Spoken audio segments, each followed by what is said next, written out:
Ini juga editorial yang kemarin kita angkat di national.news tentang meneguhkan kembali atau menegaskan kembali visi bernegara. Salah satu poinnya di situ adalah pemerintah memang harus secara serius, aktif menyuarakan, mengangkat tentang visi bernegara, menggelurakan, menyampaikan kepada masyarakat agar masyarakat mendapat satu gambaran yang pasti mau kemana sebetulnya arah bangsa ini.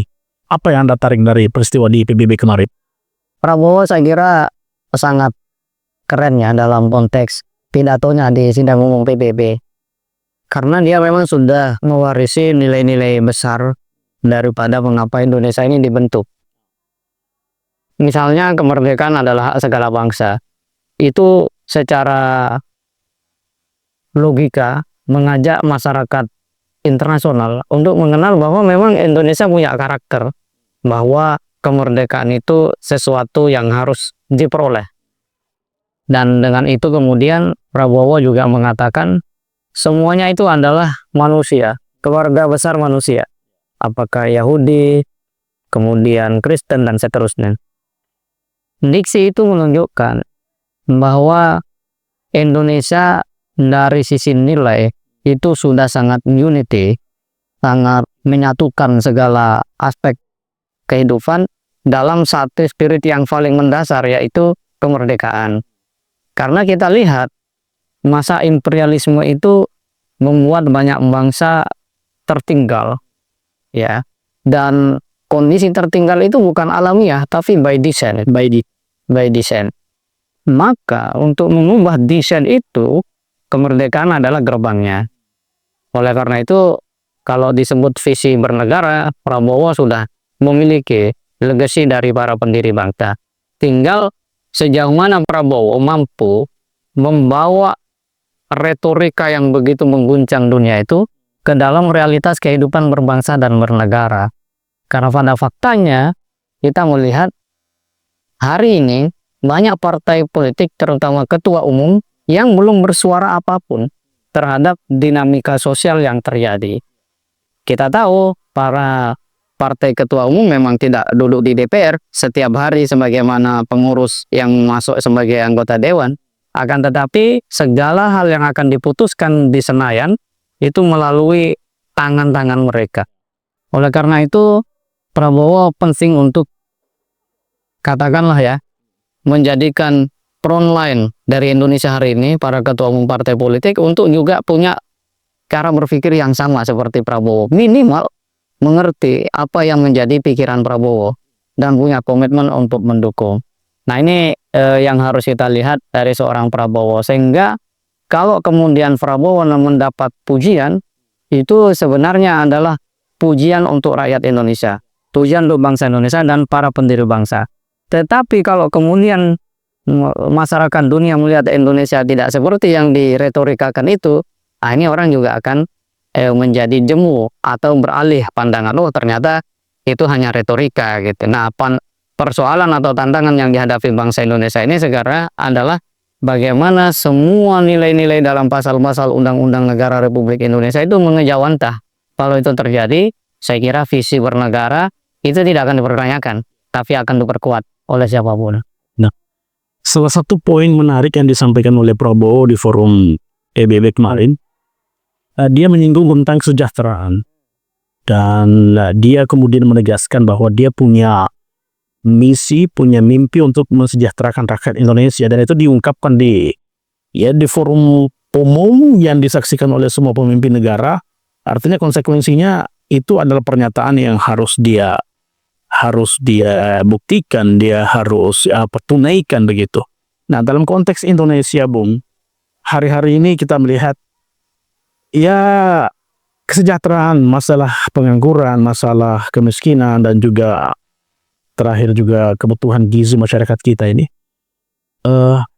Dalam konteks visi bernegara ini, sebetulnya apa hal yang mendasar yang mesti kemudian di-underline bagi pemerintahan Prabowo berkaitan dengan kesejahteraan sosial? Ada dua hal yang harus dilakukan Prabowo. Kalau kita bicara kesejahteraan secara konkret kan makan bergizi gratis ya.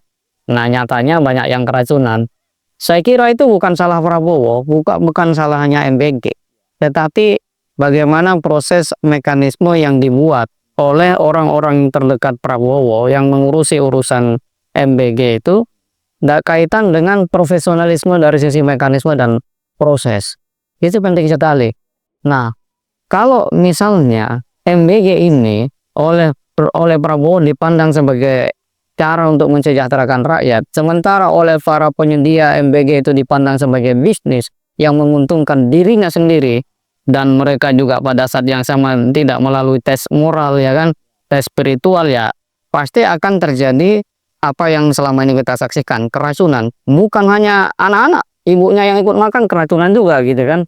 Nah, kita melihat di situ Prabowo ketika berbicara kesejahteraan itu tidak cukup hanya pada pendekatan ekonomi dan proses manajerial ansih. Ia juga harus memastikan bahwa penyedia MBG itu punya kekuatan moral, punya kekuatan spiritual, sehingga dia memahami tuh MBG itu bukan untuk kepentingan dirinya, bahwa dia dapat keuntungan dari program MBG, oke, tapi jangan kemudian MBG itu justru menjadi alat untuk memperkaya diri sendiri. Nah, ini mentalitas bangsa dan itu harus diubah tuh oleh Prabowo. Nah, lebih buruk lagi adalah ketika MBG itu diberikan kepada para pejabat-pejabat yang sebenarnya mereka sudah ada urusan, sudah punya tanggung jawab. Untuk apa pejabat menerima lagi, mengambil lagi, punya ketertarikan untuk mengelola MBG, kan begitu. Harusnya Prabowo berikan kepada anak bangsa yang memang Ini ke swasta gitu ya. siapapun yang memang belum punya katakanlah kayak pejabat ya, belum ada jaminan gitu kan, tapi mereka punya komitmen. Karena ini juga kan tujuannya untuk katanya kan untuk mensejahterakan masyarakat lokal gitu ya. Jadi tepat kalau misalnya ini diserahkan ke masyarakat yang memang belum. Harus masyarakat yang mengelola, jangan pejabat lagi. Kalau pejabat lagi ya terjadi begitu. Nama-namanya pejabat kan udah sama-sama kita saling tahu.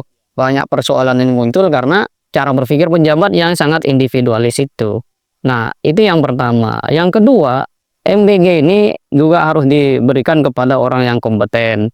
Nah, yang disorot oleh media sekarang itu kan ternyata banyak pengurus BGN, Badan Gizi Nasional, itu ada yang ahli gizi, ada yang ahli semut, ya kan, ada yang militer gitu kan.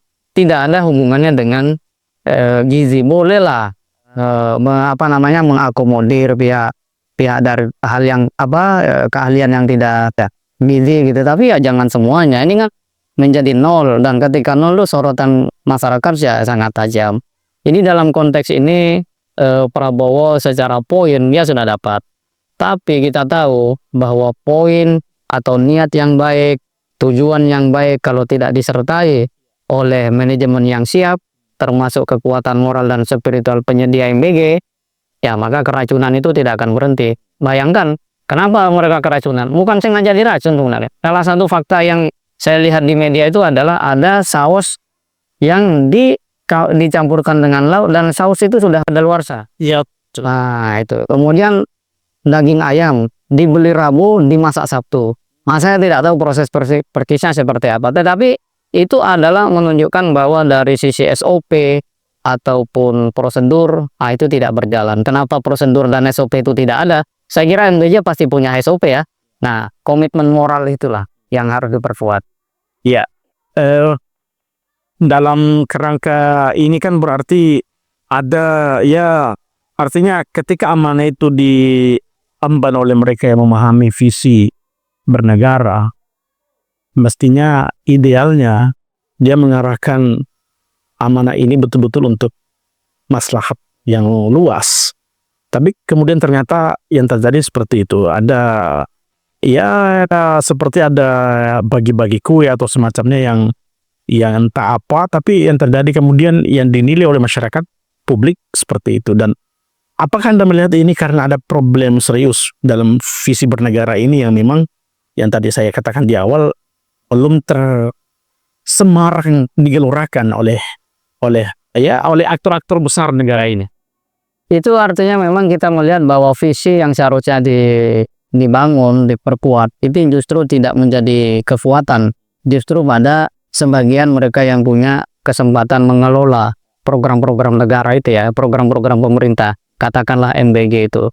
Nah, dalam konteks ini, untuk bisa membuat masyarakat atau pengelola, penyedia, katakanlah kalau MBG itu sampai pada visi bernegara, yaitu tidak bisa lepas dari apa yang menjadi preambul undang-undang itu, bahwa kemerdekaan ini adalah rahmat Allah.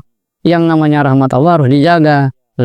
Dengan apa? Komitmen moral, komitmen spiritual. Spiritual itu bukan berarti harus ke masjid terus itu ya, tetapi spiritual itu orang yang mau dan mampu menjadikan peluang yang ada atau amanah yang diembannya sebagai cara untuk menunjukkan kinerja terbaik, tanpa harus selalu ya apa istilahnya dilabeli, diikuti oleh yang namanya keuntungan-keuntungan finansial.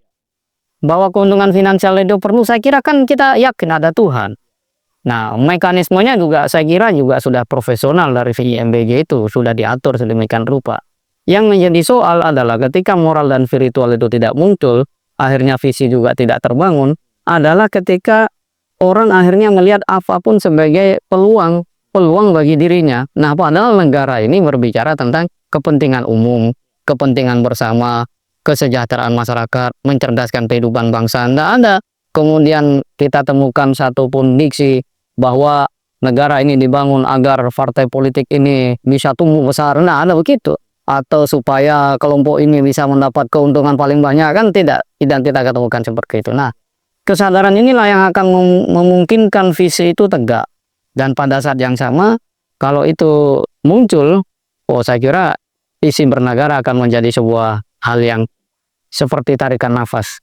Nah, itu bisa terasa dan berdampak langsung. Jadi mungkin ini pertanyaan terakhir ya menutup obrolan kita. Visi bernegara sekali lagi kan kemudian ini yang menjadi semacam gambar besar mau kemana kita sesungguhnya. Tapi sejauh pengamatan saya, visi bernegara ini belum sepenuhnya aksentuasi, belum sepenuhnya diangkat ke permukaan dalam bentuk katakanlah secara teknis pidato-pidato atau kemudian dialog-dialog yang memang dalam yang disampaikan langsung oleh pemimpin negara atau setidaknya lembaga-lembaga negara misalnya DPR atau MPR yang secara paling itu di 17 Agustus dan momentum-momentum yang